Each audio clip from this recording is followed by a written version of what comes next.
It was a valiant effort. You'd expect nothing less from one of the gutsiest teams in franchise history, but it was ultimately undone by costly mistakes, terrible shooting, and poor performances from key players. And the Miami Heat season come to a disappointing end in Denver. We talk about what happened on today's edition of Locked On Heat. You are Locked On Heat, your daily Miami Heat podcast.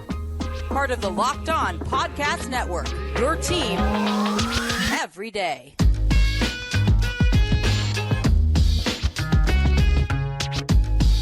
All right, welcome to Locked On Heat, your daily podcast on the Miami Heat. I'm Wes Goldberg here with David Ramil. However, you're tuning in on YouTube live with us after the game or later on your favorite podcast app. Thanks so much for making Locked On Heat your first listen every day. Today's episode is brought to you by FanDuel Sportsbook, official sportsbook of Locked On. Make every moment more. Visit FanDuel.com/LockedOn today to get started. Well, the Miami Heat went into Denver down 3-1 and nearly did what they've done so many times in this playoff run and steal a win in the fourth quarter. But it was too little, too late, and the Miami Heat fall to the Denver Nuggets 94-89. Congrats to the Denver Nuggets for the championship, first and foremost. Well-deserved.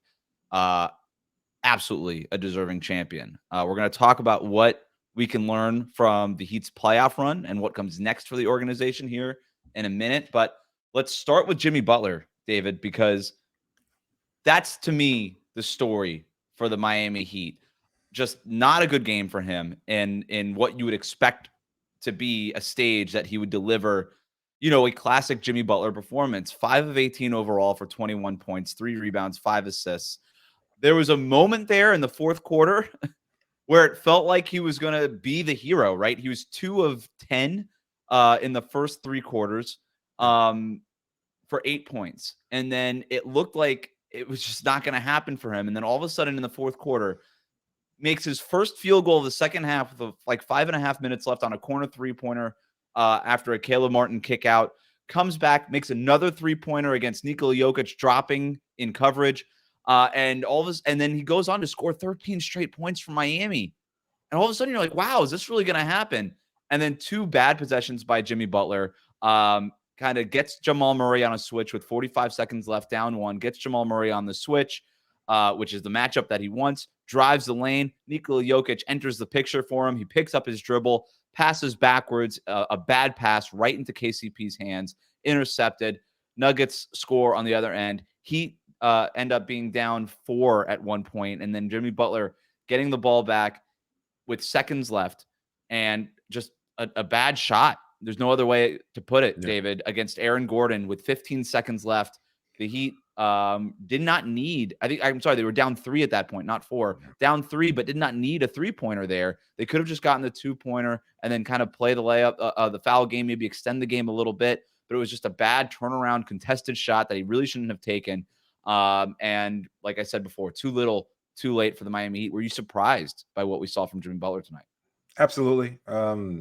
Even more so disappointed because I feel like that's going to be the lasting image of what was a fantastic playoff run for him, carrying this team through so many different parts of it, being at one point, and I think rightly so, the best player in the playoffs, and he struggled so mightily through this series and in tonight's game in particular, and I think that's what's going to be remembered. I mean, you go back to the run in the bubble, and there was that image of him doing so much in those amazing games he had, just bent over the stanchion, knowing he had given it its all. And while I don't question whether or not he gave his all in this series, the performance still came out flat. You could look at the injury, you could look at exhaustion, you could look at everything else, and yet there's no other way of looking past what happened today because it was so atypical for him. Good looks overall. There were some shots at the rim, certainly deterred by Jokic's big body there, and from fantastic, help defense from Aaron Gordon or others. And yet it just wasn't enough, and he wasn't able to capitalize on what should have been easy looks. I texted you at one point in the first quarter when Miami was up by a slim margin, and it seemed like they could have gotten a much bigger margin at that point because they had missed so many shots early in the first quarter. And both teams, suffering from some early, maybe even consistent jitters throughout the game, like just shots that had been falling throughout the series on both sides, not falling tonight for either group. And ultimately for Miami to come up short. Look, another valiant effort from Jimmy late in the game. And to your point, you thought maybe he might be able to salvage things, might be able to have just one more magical moment in him. Unfortunately, not the case for him in Miami. And so we'll have a long offseason of people dissecting Jimmy Butler, whether or not he's a 1A in today's game, whether or not he can carry a team, whether or not injury was as much a factor, seeing him downplay it so consistently. And for many reasons, our perception of him, whether or not he just is able to push through it, et cetera. And I wonder how much of that was really a factor. He probably will never admit it. He'll go to his grave without really pointing to the ankle as any kind of excuse for what happened in tonight's game or in the series. And yet it's going to be a talking point, and it's not one that can be avoided by fans and people who love this game as much as Jimmy does. And it shouldn't be avoided. I know that Jimmy doesn't want to talk about it, and he won't talk about it, but it was a factor. It certainly was a factor. You just look at his splits ever since he missed the game because of the ankle. So you can't deny that it was ever not hurt. I know it was game 2 against the Knicks 3 rounds ago, but still, like, he injures that ankle in game 1 against the Knicks, and you just separate out his splits, and it's just so much different after that. He re-aggravates it in that Celtics series, and he's playing, 40 minutes a night minimum for the last 6 weeks. Like, this is a wear and tear. It's not just the ankle, but it's just a lot of miles for somebody his age. You look at the Nuggets, man, these guys are 28, 26, 25, 24. That's a young team that was very healthy and very big and very athletic at certain positions, especially at the positions that Jimmy Butler was going one-on-one against in the case of Aaron Gordon, right? And so it was a tough matchup for the Miami Heat, but also the Denver Nuggets were a tough matchup for everybody. The Lakers, the Phoenix Suns, the Minnesota Timberwolves, they rolled their way to a championship because they're that good. And for the Heat to have to face that boss battle in the NBA Finals, which was just a tough matchup for so many different reasons, I'm not surprised that they broke down and ran out of gas at the end. This, to me, wasn't Jimmy Butler failing, right? We have seen it too many times where Jimmy Butler does have what it takes to be that guy. We could debate whether or not he could be the top player on a finals team. I think that's a fair debate to have. I tend to think that he can be that player.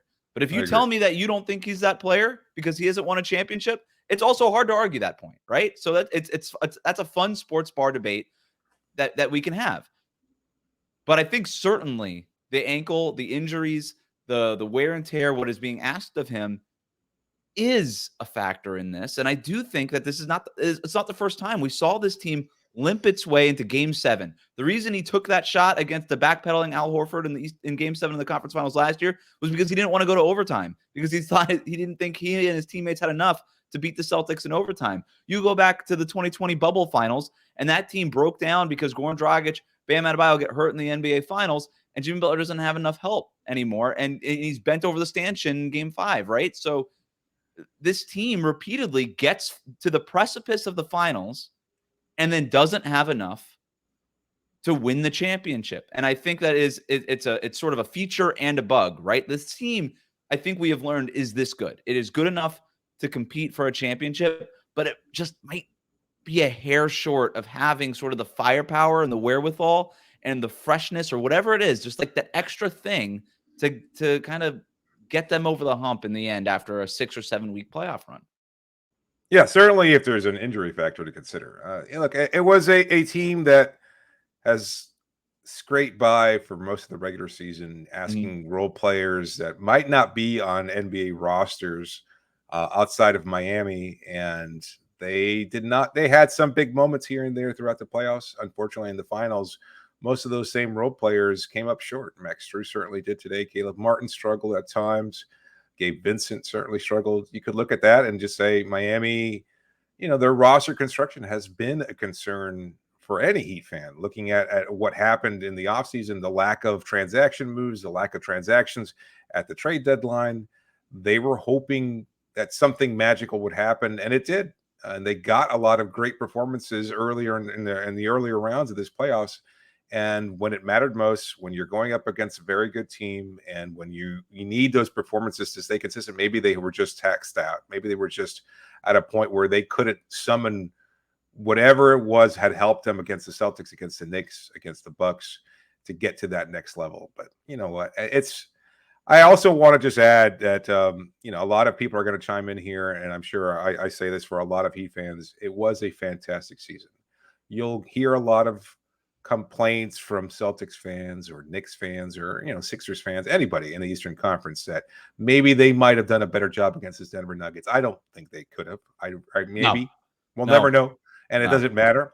The point is, Miami beat those teams, and Miami was here, regardless of whether Jimmy was 100% or 20%, or whether Gabe Vincent and Max Strus are actual NBA players. You can ask any questions you want to. It doesn't change the fact that Miami challenged Denver in a way that no other team had in this postseason run.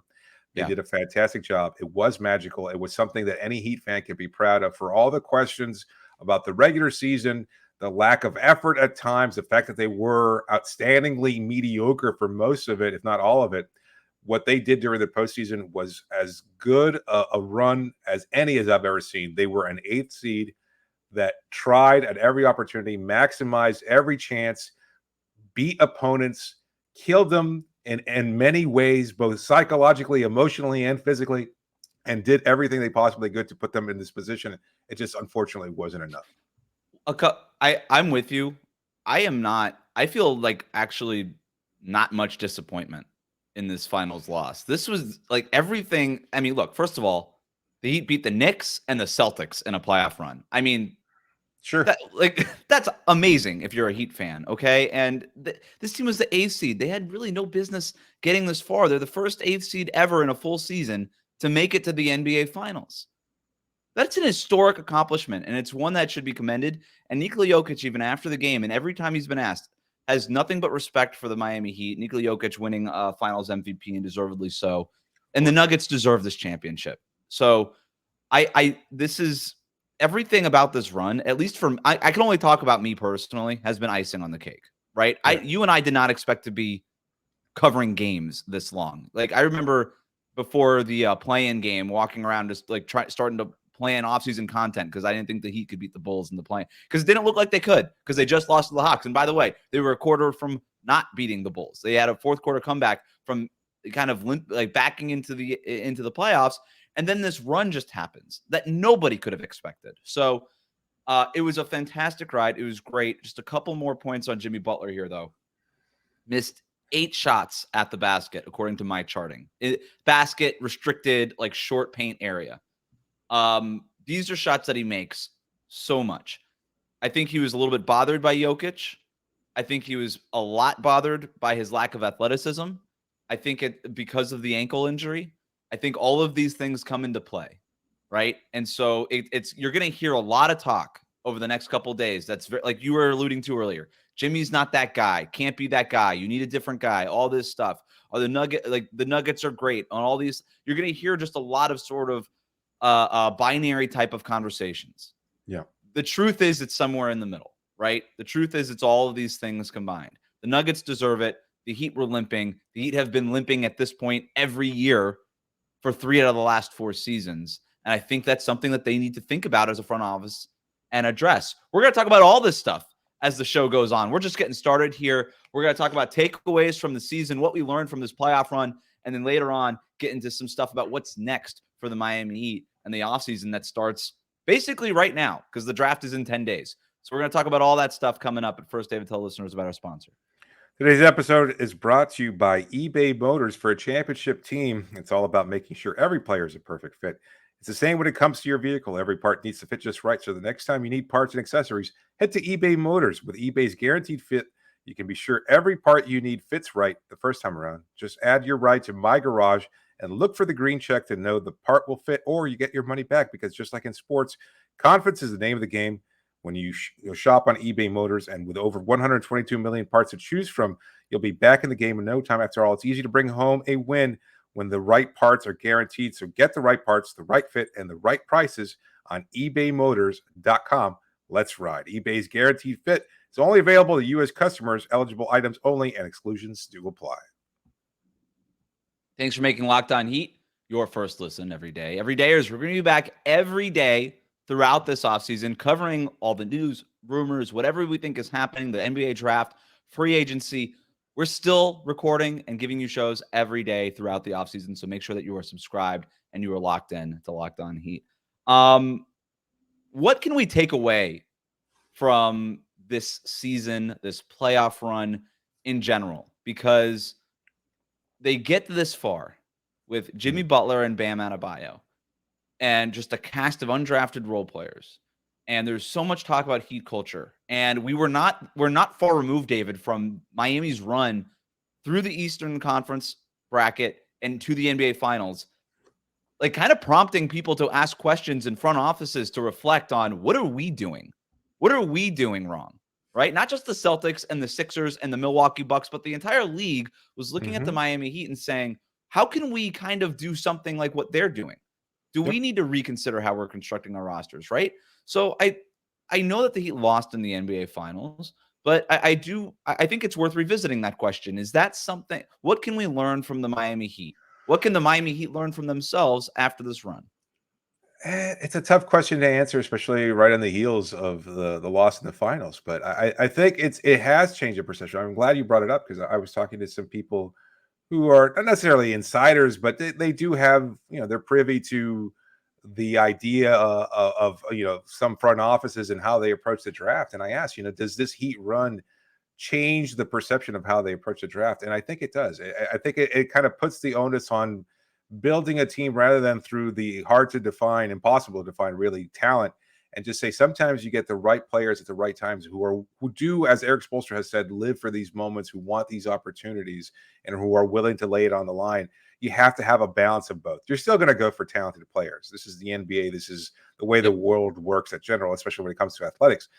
But you also want players that want to be there, that fit in the right way, that are willing to make personal sacrifices. And I think that's something that will be a hallmark of this team, is that every player on this roster made personal sacrifices at one point or another, whether it was minutes, money, opportunities, whatever. They've all given up something for the greater good, which is to continue to win, to find team success. And I think that does matter. So and it's not to say, look, Miami has it. I think you can make the same point about Denver. Like, Sure.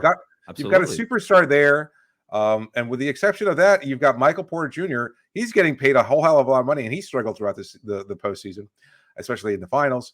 But you got a guy like Bruce Brown, who took a one-year deal just to be there. Aaron Gordon, who's a high draft pick, who's never really panned into a star. He turned into a great role player. Wanted to be on the ball in Orlando, and then fits perfectly next to Jokic and Murray. Borderline all-star, really. Yeah. Everybody kind of making the right sacrifice at the right time, understanding that a win is more important than anything else. So I think if you're going to look at what this Heat team has accomplished, and if you're going to extrapolate it out to, maybe a team building process for other groups, I think it's that. And I think that's something that Miami can focus on too. Is like, yep, we had a very good group, and maybe that's just it. They were very good, but they tried very hard. They were sacrificing for one another. They were willing to do anything for a win. And that's important. And I think you still want to surround those great personalities with talent, with players who have been here, who can score, who can create offensive opportunities much more easily than this Miami Heat team was able to do. The problem with that, and I don't disagree with anything that you're saying. And even Steve Kerr went on Draymond's podcast praising the Miami Heat and their players and their culture and all these things in terms of, hey, like, these guys buy in. When Kyle Lowry has to move to the bench, he doesn't sulk. When somebody else, when Kevin Love is in the rotation and out of the rotation, when Caleb Martin has to take a bench role after doing a great job as a starter all regular season long, these guys don't sulk. These guys don't complain about their jobs or not getting shots or not getting minutes or anything like that. And for Steve Kerr, he was obviously kind of talking about his own team, because that was obviously an issue with some of the young players that the Warriors had, and kind of unraveled that group. So the same thing that you're talking about, praising the Miami Heat and praising the Nuggets for doing all these things, we've seen the flip side of that with the defending champions, right? Kind of do in their season. So but that's not new stuff. Head coaches and front offices always wanted those players. Front offices weren't always going out. You know who I really want? The guy who wants to take a bunch of shots and then complains when he doesn't get those shots. That's the player I want. Brooklyn assembled a talented group with Kyrie Irving and James Harden. No, I mean, and that's the thing. I think the difference is when you have your star players, when do you have enough, and when do you start trying to build and surround those players with those kinds of players? I don't know. I'm also not going to blame Brooklyn for going out and getting Kevin Durant, Kyrie Irving, and James Harden when they had an opportunity to do that. You know what I mean? So maybe we are getting past the super team era, because between the Heat and the Nuggets, who were very patient with Jamal Murray and Nikola Jokic, Michael Malone saying the other month, they had opportunities to trade Jamal Murray for bona fide superstars that were superstars in the moment and didn't do it because they believed in their guys. So I think you can take both lessons from both of these teams and say, hey, maybe if you like your guys, it's maybe enough to, I'm not going to say it, and I hate that I'm going to say it, trust the process, right? And that's what both of these teams did. I think what I'm learning from the Miami Heat is that they can find these guys and they can get a lot out of these guys. But time and time again, and in the fourth quarter in Game 5 tonight, David, they were asking too much of Max Strus and Gabe Vincent, right? Asking Max Strus to create a shot at the end of the shot clock with 50 seconds left. That's just not going to cut it. So you can have those guys to fill out your roster, but I still think at the end of the day, talent, size, whatever it is, that's going to be the most important thing, right? That's going to be the Heat don't get here if it's a bunch of Max Struses and Galen Martins, right? You need a Jimmy Butler and Bam Adebayo to get this far. You still need that top end talent, but there's places for those role players to contribute, and there's ways to find those role players that maybe if you're developing guys through your G League program and finding specific guys who may have been undrafted or unheralded, you don't necessarily need to go out and find that 35-year-old ring chasing veteran for every role player spot anymore. Right? There's ways to be patient and find these guys and develop these guys, but you need the star power at the top. So that's the other part that I've learned from the Miami Heat, not just this year, but I think over the three of the last 4 years when they got this close, this stretch with Jimmy Butler, there's still a guy short, a star short. And that's my big takeaway from this in terms of where the Miami Heat are. Can they get that star? Maybe we should explore that after the break, David. Tell listeners about our sponsor.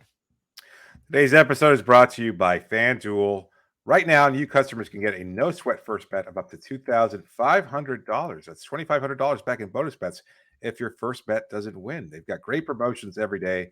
The app is safe and secure, and maybe more importantly, you get paid instantly when you win. There's no better place to bet all the playoff action or whatever's next season's action than America's #1 sportsbook.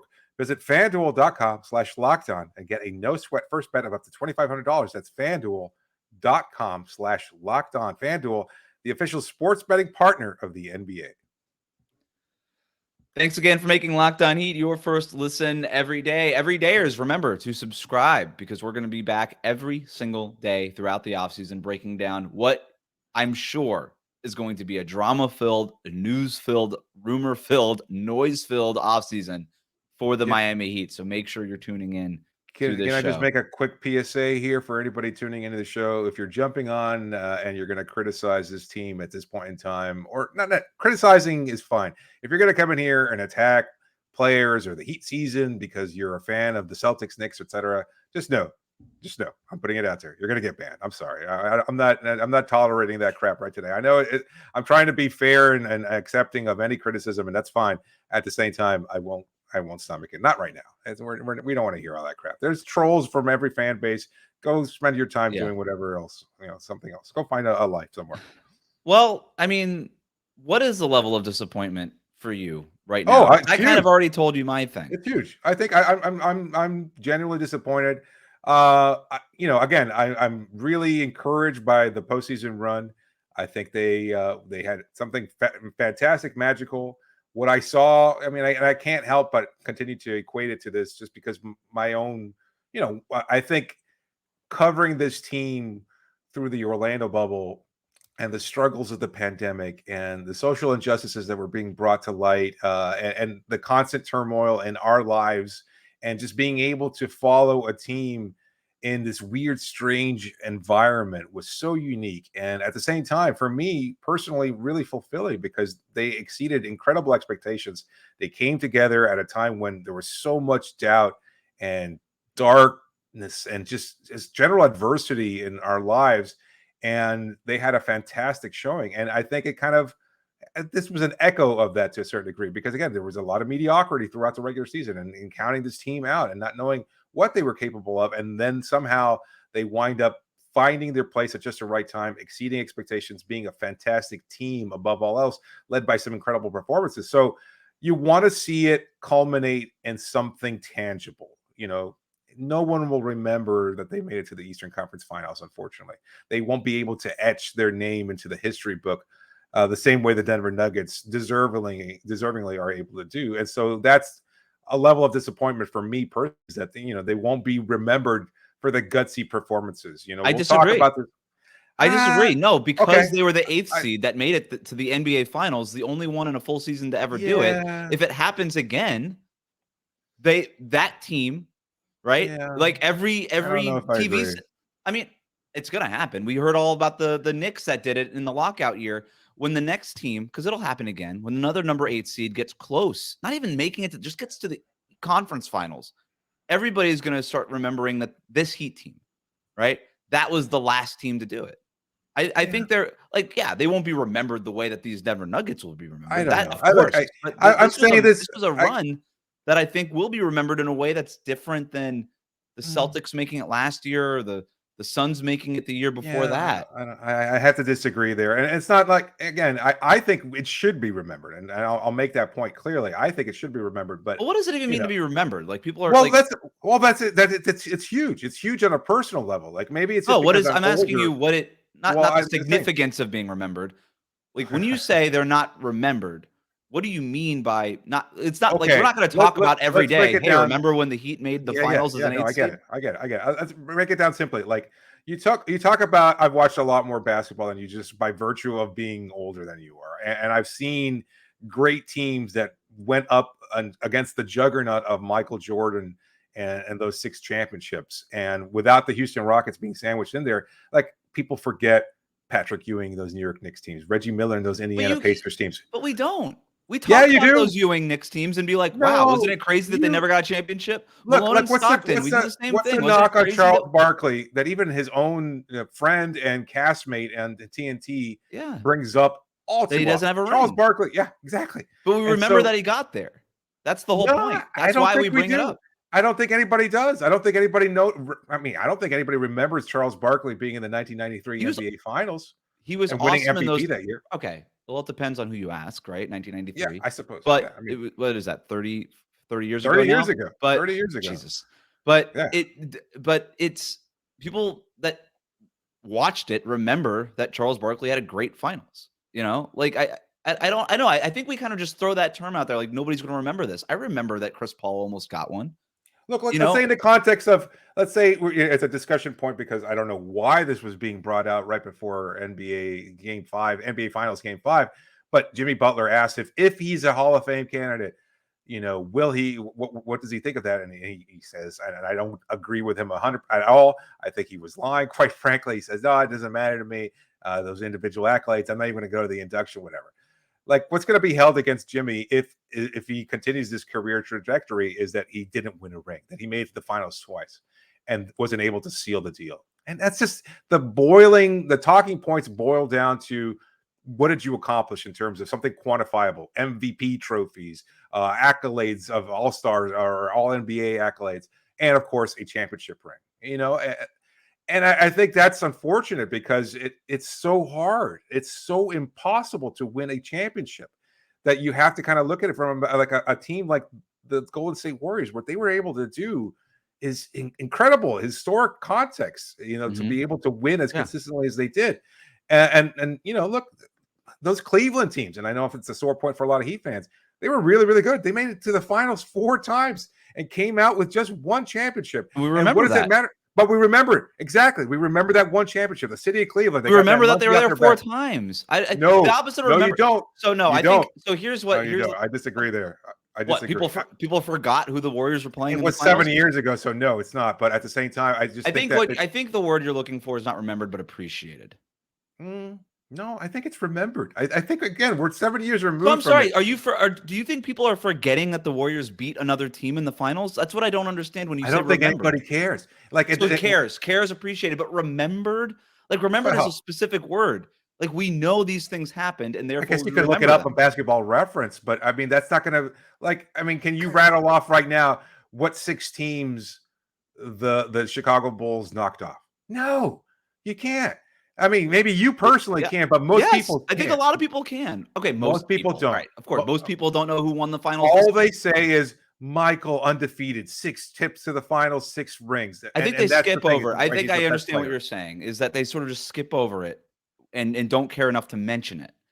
But Bulls fans know who they beat, and the fans of those teams know who that they lost, and people that pay attention to the NBA in the 90s know exactly who those teams are. I could tell you the last 10 finals. I'm just it's probably more than that, but the last 10 finals matchups, including the losers. But in terms of these Heat, I do think that people are agreeing with you. I think it's not. I think that it's the word "remembered" that I have a problem with. Maybe the Heat won't be appreciated as much as they ought to be after this run, and that's the thing that I feel bad about Jimmy Butler, because he deserves to have a championship.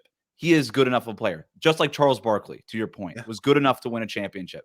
Patrick Ewing, Karl Malone, Patrick Ewing, all these guys. Yeah, exactly. And there is a chance that Jimmy Butler finishes his career without a ring, and he would be part of the Ewing, Chuck, Karl Malone group. That would be his new group, instead of the group that ultimately won one, such as a Kawhi, who just has one of them, but is thought about in this kind of different rarefied air than these other guys. Whatever. He has, that's right. Toronto, San Antonio. Finals MVP. Whatever. I mean, had the Heat won the championship, would Jimmy have gotten MVP? I mean, not considering the individual greatness. It would have been, I don't know. I don't know how voters vote anymore. I think the Iguodala thing kind of changed the way that voters vote. I think they just kind of give it to the best player now. Yeah. Bam, if they won this series, Bam should have won. I mean, who knows? If they win this series, I don't know what was going to happen the next 3 games. 3 more wins, Maybe Max Strus wins it. I have no idea. But all right. So that's enough with that. There's going to be a lot of time for reflection on this season. I want to go back to what you said before. I'm not going to try to parse whether or not who remembers what. I will say this. Is there a sting in the loss immediately after? Of course there is. Come on. Of course there is. I thought it would have been awesome for this team to even win in Denver a second time. Yep. Something after nobody had beat them before the one time in Denver. Get this thing back into Miami. Maybe win here. Maybe lose here. Or get it to game 7 and lose it. Even, you know what I'm saying? I'm playing out losing scenarios. Obviously, it would have been better if they just won. But it would have been cool. But this is a good point. Sorry to continue the whole trend here. Go ahead. We're the new Buffalo Bills. Like the fact that they made it to 4 Super Bowls, was it? I mean, 4. Unbelievable. I mean, I know, again, this is context of being in the AFC East with the Miami Dolphins, so a lot of fans remember maybe a little bit more acutely. They were a very, very good team, but who cares that Thurman Thomas and Bruce Smith were and Jim Kelly, etc., were as good as they were, because they just went and they choked in moments that matter. And I don't know. Well, it was different. The Bills choked. They were missing field goals. They were doing things like that. I don't think that the Heat choked. I don't think that anybody that can. You don't think that's gonna be the conversation about Jimmy? I don't care what David. I don't care what the conversation is. I just know that it didn't happen. My conversation, my point of view is that they didn't choke. I think it's fair. Jimmy Butler shot 40. I think I'm trying to do math off the top, like 42% in the finals. It was not a great finals for him. If somebody wants to make the argument that Jimmy Butler choked, go ahead, have fun. You've got the stats to back up your argument, quite frankly. But I think it was pretty clear that he's older. His body breaks down. The way he plays is just so physical. I think he could be your best player to lead you this far. But I think you need somebody who just gets easier offense. Do you need a superstar, though? It depends. I think you need a superstar scorer. Now, is that a superstar level scorer? Is that player a superstar in totality on both ends of the court? I don't know. But I think you need a guy who can go out there and get you 28 a game and average that in the regular season and do that in the playoffs. And I think for most people, that would qualify as a superstar or something close to it. Let's talk about this, the offseason. All right. What comes next for the Miami Heat? I think that's got to be now. Pat Riley, Andy Ellsberg, Adam Simon, Eric Spoelstra have to get together and find out, how do we go get that guy? Because I think it's clear that they need to go. Jimmy Butler does not want to. He's said over and over, I am not a scorer. I don't want to be the scorer. Bam Adebayo would be so much better not being asked to have to score 25 points a game for this team to win on a big stage and go forward to the playoffs. If you can find a 1A scorer, that changes the entire dynamic of this team in a major way, and I think would put them right at the top again of the Eastern Conference next year. Obviously, the question of how to do it is a very different question, but to me, that's sort of like, okay, if we're planning like wish list stuff, that's number 1 on the list. I agree. And I know a lot of people already, even in our comments here. Again, minutes the corpse isn't even cold yet on this Heat season, and everybody's already a Dame season. And I think Dame Lillard is by far the best choice because he's in that right sweet spot. Still an all-star, still an incredible Such a scorer, perfect fit. fits a position of need, and he's willing to do all that. He probably, it's not to say he can't do anything else, but that's not his strength. He's not a great defender. He's not even he's a solid playmaker at the point guard position. But I mean, you're putting him out there and it's 30 points rolling out of bed. That's it. And so that makes it easier. Steph-like range, right? He's the closest thing to Steph outside of the Bay Area. Yeah.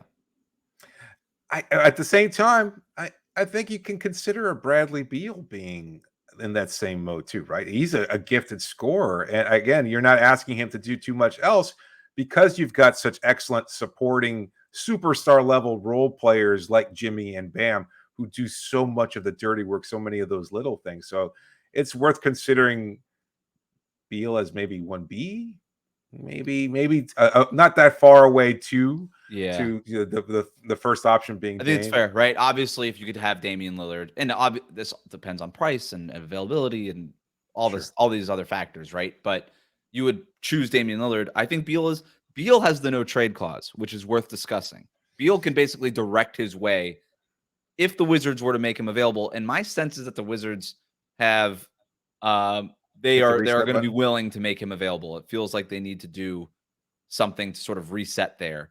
And if they make Beal available with that no trade clause, Beal has some leverage in where he wants to be directed.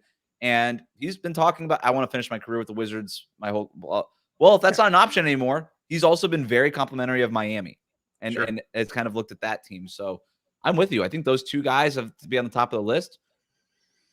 Maybe he could get both of them. Just going to throw that out there. I know you mentioned that before.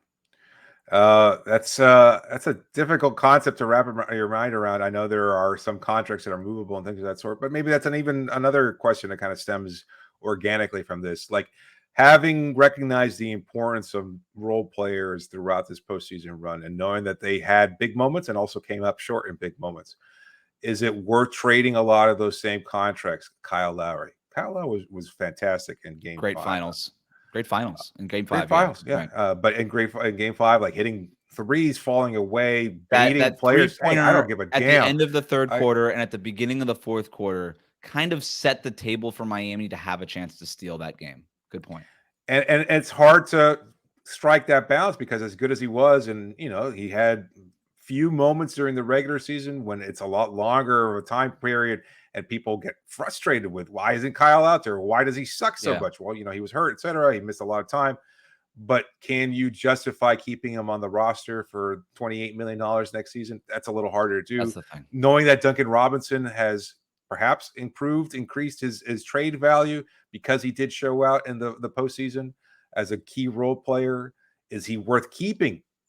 Or do you think it's better value? These are the balances that Andy Ellsberg and that front office has to strike, is whether or not keeping them at X millions per dollar per year is worth it, or do you package them knowing that you're going to have to trade for a star that's going to earn as much money as a lot of these role players put together, and that you're just going to have to surround them with other role players that you're going to have to find. You're going to have to rebuild this roster if you acquire a Dame, etc. You're not going to be able to keep Max Strus, Gabe Vincent, Duncan Robinson. So somebody's going to have to go. Maybe a lot of those players. Even Caleb Martin. I would say almost definitely Caleb Martin. Like, given his value, because again, he showed out for most of the postseason. He's young enough. He's athletic enough. He showed aggressive. One of the best value contracts in the NBA. I said this last year, and he's only improved his value this season, considering what he did during most of the playoffs. And I think, NBA execs around the league are saying, this is a guy making less than $10 million a year. Yeah. No, he's a great player. I'd rather have him than maybe a lot of wing players that are getting paid a whole hell of a lot more. So why not bring him in? Yeah. Have him bring some of that slice of Heat culture to whatever team. If you're trading, Dame Lillard, maybe he doesn't have a fit in Portland, but you'd want something like Caleb who could produce and is at a high value contract. To answer your question, whether or not you were willing to part with a Lowry, Duncan Robinson, Caleb Martin, it just depends on what you're getting back. If you're getting back Damian Lillard, yeah, you do it. Sorry.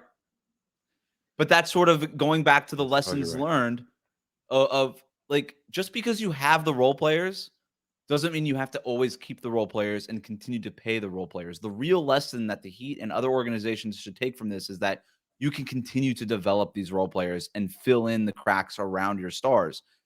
At the end of the day, despite this great run from the Miami Heat, I still think that you're going to just want the more talented players. That's going to be every front office is still going to operate with, give me the more talented player. If it's Damian Lillard versus Duncan Robinson and Max Strus and Gabe Vincent, I'm going to take Damian Lillard every single time. Whether or not that's right or wrong is that whatever. I'm just telling you what I think front offices are going to do. They're going to take the star every single time. And I think that includes the Miami Heat front office. But the real thing is, can you backfill those role players who you build up value in and find new role players, right? And they're already sort of in the process of this with the Haywood Highsmith. They love Jamal Cain on that two-way contract, right? Like, these are the guys that need to fill in those cracks if they go away. And they do have the bird rights on Max Strus and Gabe Vincent while we're on the offseason topic. Just thought that would Miami have had a better chance in the finals? And I know maybe it's impossible to answer this accurately. Would they have had a better chance in finals if Tyler Herro had been healthy? Yes, no doubt. So do they need so when you I'm sorry, and maybe this is just again it kind of stems for that. If you look at it that way, do they need to make a trade? Like, I know it's fun to talk I don't think about. They would have beaten Denver with Tyler Herro. You just asked me if they had a better chance. No. Okay. But I think, and then here's the other thing. Like, this player got hurt. This player got hurt. One of these players gets hurt every year for the Miami Heat. This is not an exception. This is the rule. This just keeps happening. So I think they do just need a player who could stay healthy. And the other thing about star players is when you have stars, the injuries hurt a little bit less, right? And they matter a little bit less.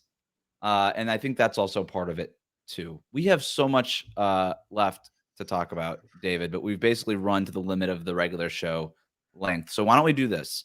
Why don't we end sort of the quote unquote show here, right? We're going to roll our post-credit little scene here, and then we're going to come back with post-credit. We're going to answer all the questions that everybody left here in the comments. Are you ready to do that? Yeah, why not? All right, so we're gonna sort of fake wrap up here. Thanks again for making Locked On Heat your first listen every day. Everydayers, make sure that you subscribe. If you're watching live on YouTube, make sure that you are subscribed right now, because we're going to be with you the entire offseason, all offseason long, still 5 days a week, covering the Miami Heat and what is going to be a very drama-filled, news-filled, rumor-filled offseason. So hit that subscribe button on YouTube. Follow, and a short one too, unexpectedly. Follow us on your favorite podcast app as well, Apple, Spotify, and wherever else you get your podcasts. Stick around, though. We're going to answer your listener questions right after this.